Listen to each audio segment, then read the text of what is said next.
کہ جب آخری وقت ہوتا ہے تو کیا کہتے ہیں ذرا آگے ہو کہ ابا جی آنکھیں کھولے میں ہوں، ایسے ہی ہوتا ہے نا؟ بولو تو صحیح یار۔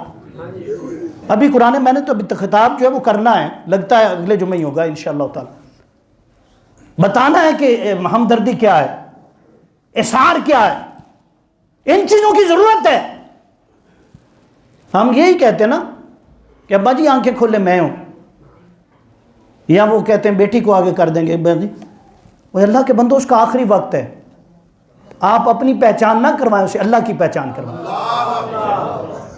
اور علماء نے کہا ہے اسے یہ بھی نہ کہو، بلکہ حضور کی حدیث ہے کہ ابا جی کلمہ پڑھ لیں، یہ بھی نہ کہیں۔ کیا کہیں اسے؟ آپ خود پڑھنا شروع کر دیں۔ وہ جو دنیا میں پڑھتا تھا لا الہ الا اللہ، آپ پڑھنا شروع کر دیں، وہ مومن ہے، مسلمان ہے، اس کو سرور آنا شروع ہو جائے گا۔ اس کو کیا آئے گا جی؟ تو وہ خود ہی، اگر آپ کہتے ہیں جی کلمہ پڑھ، ادھر سے اس کا آخری وقت ہے، تلخی کا وقت ہے، پریشانی کا وقت ہے، وہ کہے میں نہیں پڑھتا، استغفر اللہ۔ بھئی وقت بھی تو دیکھیں نا، ابھی اس کی جان نکل رہی ہے، سینے پہ جان آ گئی ہے۔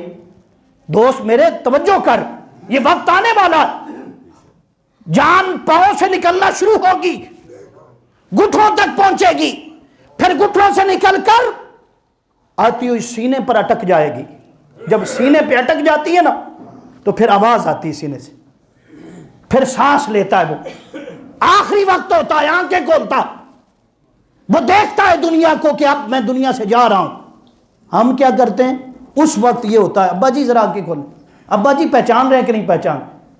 اس وقت کلمہ شریف پڑھو، خود پڑھو، اسے تلقین۔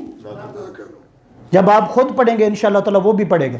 اور آقا نے فرمایا جس کا آخری کلام یہ ہوا کیا لا الہ الا اللہ محمد رسول اللہ، وہ جنتی، کوئی حساب و کتاب نہیں ہوگا۔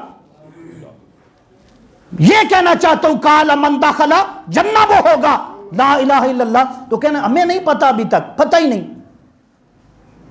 تو یہ چیزیں سمجھنے والی ہیں کہ میں عرض کر رہا ہوں کہ یہ جنازہ ہمیں پڑھنے کا نہیں پتا، کھڑے ہونے کا طریقہ نہیں، ابھی تک ہمارے لوگ اس بات پر اتفاق نہیں کر سکے کہ یہ جو جنازہ سلام پھیرتے ہیں تو ہاتھ ایک ایک کر کے کھولنا چاہیے یا دونوں کٹھے کھول دینے چاہیے۔